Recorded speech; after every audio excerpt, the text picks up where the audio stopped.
السلام عليكم ورحمة الله وبركاته. ازيكم احلى اخوات واحلى متابعين؟ عاملين ايه؟ وحشتوني.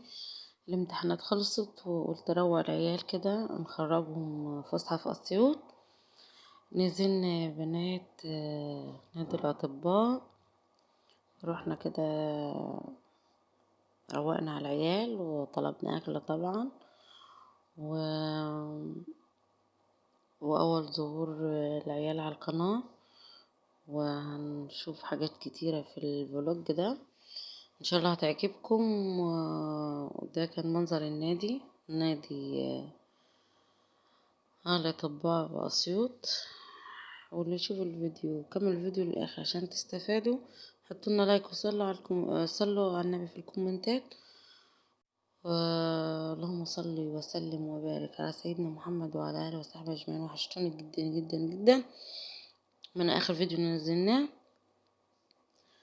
وده كان نبذة يعني عن اللي حصل في النادي. يلا بينا كده نشوف الفيديو. دي المشروبات اللي نزلت بعد الأكل، وهشرح لك كل حاجة بالتفصيل. ويلا بينا نشوف الفيديو إن شاء الله كده، يا رب يعجبكم. وكل اللي يشوفني يشترك في القناة، يحط اللايك ويدعي دعوة حلوة كده بصلاح الحال في الكومنتات. ويا رب يا رب كل أولادكم تنجح. النتائج ظهرت بتاعت ابتدائي وإعدادي، لسه ثانوي. أنا عندي ابتدائي وإعدادي وثانوي. الحمد لله أولادي نجحوا، جابوا مجموع حلو جدا جدا. لسه بنتي اللي في ثانوي. ويا رب كده كل أولادكم تنجح ومجهودكم وتعبكم ما يروحش هدر كده إن شاء الله. والأولاد كمان لأنهم تعبوا جدا والله العظيم في الحصص والمدرسة، والجو برد والصحيان بدري. وربنا يعيننا كلنا جميعا إن شاء الله. ده كان نبذة يعني عن ال الخروج. يلا بينا نشوف الفيديو ده. مبدئيا احنا وداخلين نادي الأطباء بأسيوط. اللي في أسيوط عارف المكان ده يا بنات، حلو جدا. جبتلكوا الاسم من برا، نادي الأطباء بأسيوط. ودول أولادي، عمر، واللي في النص زينة بنت أختي، وآدم ابنه الصغير. احنا وداخلين باب النادي كده، احنا وداخلين. عمر ابني في 6 ابتدائي، وزينة في حضانة، وآدم تانية ابتدائي. يعني الأولاد تعبوا جدا في الدراسة وفي الحصص. حبينا كده نروق عليهم. يعني حبيت نغير جو مود المذاكرة والحصص. من المدرسين اتصلوا بينا وهنبدأ حصص الأسبوع ده. ربنا يعيننا جميعا إن شاء الله. يلا حبينا كده بس نطلعهم من مود المذاكرة وكده عشان نكمل مع بعض. احنا وداخلين النادي كده، كان النادي مليان بجد لأن كله مخلص امتحانات، فكله حب يروح عن أولاده وكده. ده كان احنا والنادي طبعا كان مليان بجد والله، بس كان حلو جدا. مكان راقي وحلو، اللي في أسيوط عارف كده. نادي الأطباء ده حلو جدا يعني بجد، خدمة ممتازة والأكل حلو جدا وممتاز. هنا كان الأولاد دخلوا مكان اللعب. هنا ابتدوا كده يدخلوا يقلعوا الشوزات ويدخلوا كده ايه يلعبوا. هنا كانت زينة جريت على المروحة، بتحب المراجيح جدا وعايزة تركب لوحدها، مامتها ركبتها. دي زينة بنت أختي الصغيرة. دي أختها منا برضو بنت أختي. دول ولادي آدم وعمر، وزينة جات معاهم برضو في اللعبة دي. لعبوا وانبسطوا جدا، كانوا مبسوطين جدا مش عايزين يرجعوا. ده آدم ابني كان مبسوط جدا. آدم الوحيد اللي عندي بنات ما بيحبش الدراسة، تعبني بجد. بيحب اللعب جدا. كان مبسوط مبسوط، مش عارفة اقول لكم ايه. طبعا كلكم عندكم اولادكم، ربنا يحفظهم يا رب. فكرة ان يعني تطرحي فكرة ان تخرجي الولاد تفسحيهم دي، بيبقوا مبسوطين جدا. يعني اخر انبساط طبعا. فكانوا مبسوطين بطريقة رهيبة، وصف ما اقدرش اوصفه بجد. اخدوا اليوم كله لعب لحد احنا ما روحنا، لحد ما مشينا وهم بيلعبوا. هم زي ما انتوا شايفينهم كده. وباقي الاولاد طبعا، باقي الاسر كان كله بيلعب. لانه زي ما قلت لكم الموضوع، المكان ده امان يعني، ده مخصص للعب، واحنا بنكون قاعدين برا وهم بيلعبوا. بيروحوا ويجوا يعني، طبعا يشربوا حاجة ياكلوا ويرجعوا يلعبوا تاني. ويعني كنا الحمد لله مطمنين عليهم وكده. اللي في أسيوط عارف الموضوع ده، وإن شاء الله يا رب كده نقدر كده نصور لكم فلوجات تاني وننزلها. لسه عندي فلوج اللي هو اشتريت كده حبة لبس شتوي للأولاد. آه ممكن انزله الفيديو ده بعد ده ان شاء الله، بس ما قدرتش انزله يعني. كنت مشتريه كده لبس كده.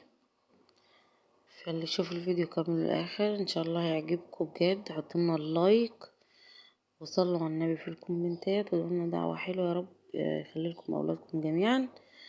واللي مشتركش في القناة يشترك فضلا طبعا وليس امرا. هنا بصوا كده ما زالوا كده مستمرين في اللعب. كانوا مبسوطين جدا، وهم اولاد الناس التانية اللي معانا في النادي يعني. يعني فكرة انك تروقي على عيالك، هم يستاهلوا ليه، لان بيتعبوا بجد في المدرسة وفي الحصص.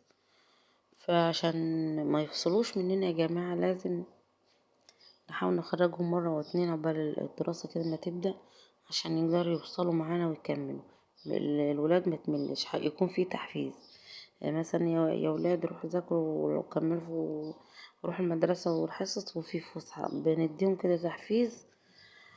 وان شاء الله ربنا يعيننا جميعا على اولادنا وعلى الظروف اللي احنا فيها ان شاء الله.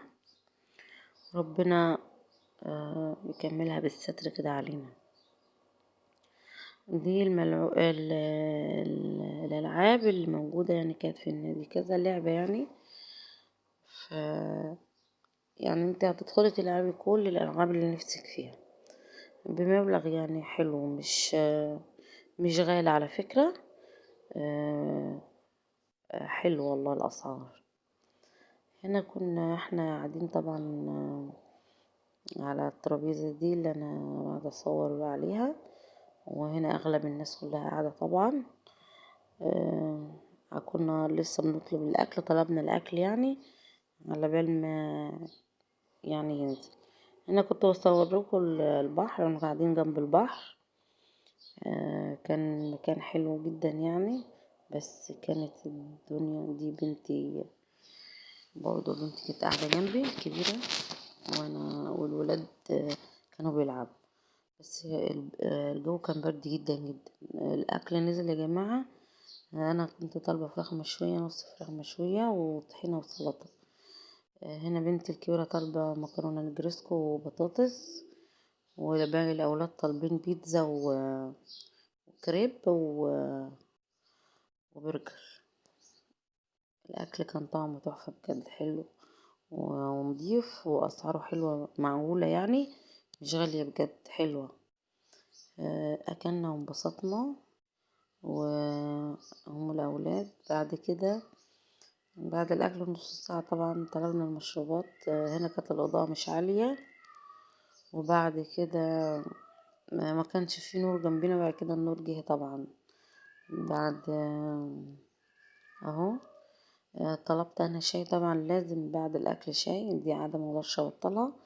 والولاد طلبوا في منهم عصير فراولة، اللي طلب منهم كولا بس يعني. بعد كده جابوا فشار وحاجات تاني يعني. وانبسطنا. عمر ابني بيسلم عليكم، بيقولوا عاملين ايه يا جماعة، عشتوني. ومن بنت اختي دي وبرضو هتيجي شروق بنتي. وهنا ادم ابني بيسلم عليكم برضو، بيحييكم، ربنا يحفظهم جميعا يا رب. دي بنت الصغيرة، ربنا يحفظهم جميعا ويخلي لكم اولادكم. بعد كده خلصنا اكل وشرب ولعب، خرجنا كده من النادي، اتمشينا كده لحد برا. اتمشينا كده، ده كورنيش النيل بتاعنا بتاع اسيوط، طبعا اللي في اسيوط عارف يا بنات. اتمشينا على الكورنيش على بالاوبر مجالنا، او العربية يعني جات لنا روحتنا. اتمشينا، دي كنت انا اللي بتمشى، انا اللي بصور انا وماشية. ده الكورنيش بتاعنا اللي في اسيوط، عارف المكان ده جد يعني بيتعرف على طول. الولاد كانوا ماشيين طبعا ماسكين التليفونات، وانا طول الطريق يا جماعة وحد يوجع يا جماعة لانه عينهم في التليفون، مش عارفة بيجي ادمان. كنا ماشيين كده كلنا على الكورنيش اهو، كانت الدنيا بالليل وبرد جدا، بس انا وماشية والله العظيم كنت دافيانة، غير انا وقاعدة في النادي كنت بردانة جدا جدا. بصورك وها النيل كان او البحر، الدنيا ضلمة، ويعني كان يعني الدنيا برد بس يعني في ناس. وهنا بصوا دي كانت مركب في النيل،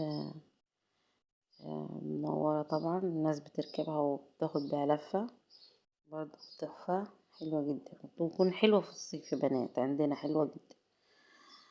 وده بس كده كان الفلوج بتاعنا النهاردة، يا رب يعجبكم ويكون خفيف عليكم، وتحطوا لنا كده اللايك، تكبروا بخاطرنا ان شاء الله، ربنا يكبر بخاطركم، وتشتركوا في القناة. وشكرا ليكم، شكرا على المتابعة.